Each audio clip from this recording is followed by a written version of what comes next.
đá có nhà em.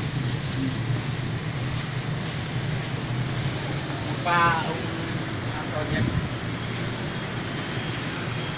Vậy tí áo rơi. Nó là nó tiếp bé ở nó cậu y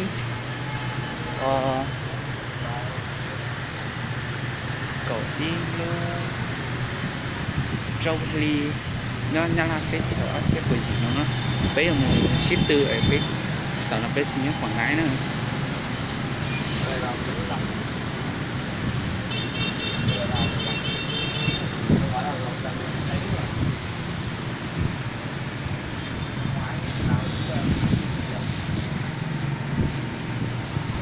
Giờ nó mà tới chơi có cơ này tại chỉ mà một nước cú hành nữa chỉ trong đó bé cho tổng tập đi. Em ơi, Hôm nay không bắt cái túi này đi à? Từ khóa. Em khóa vào đây. Mày cầm à?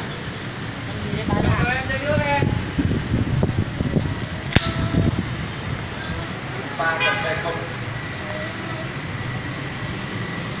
Đẹp trai phải rồi. Quay rồi này. Quay tí gửi cho mẹ xem. Rồi quay người cho mẹ xem.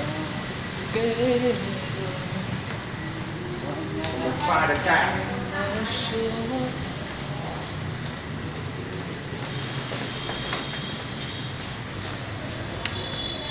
Cái rượu ngon lắm bạn.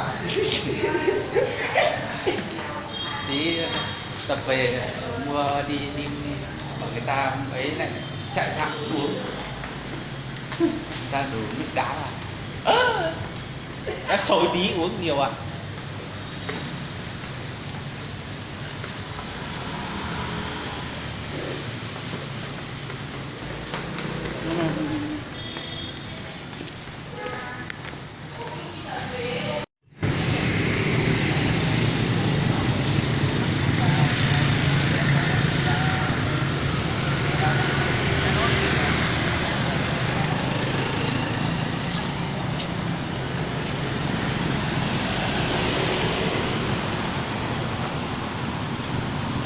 Nó là nó khi ó ở bên tao tròn giả năng nữa.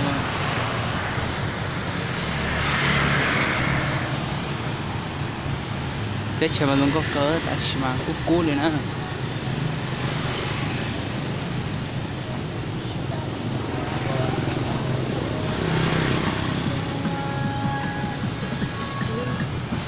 Chả biết đâu người Nghệ An đi tập chưa? Chắc đi rồi á, thầy cho tập sớm.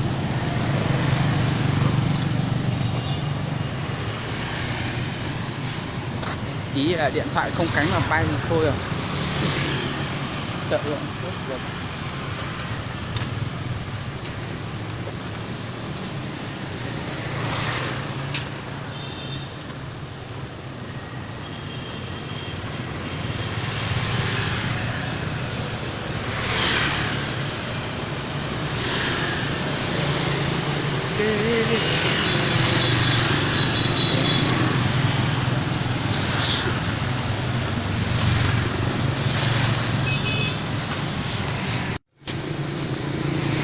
Hai chuyện nó to tròn là bây giờ một kiểu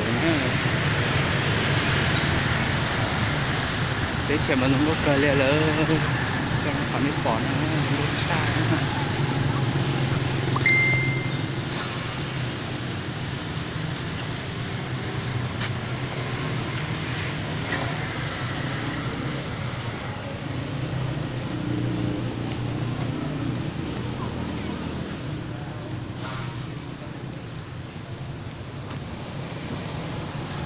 Ở đây thôi em ơi, trên đấy nhiều xe quá. Tôi cho nó phát triển tí.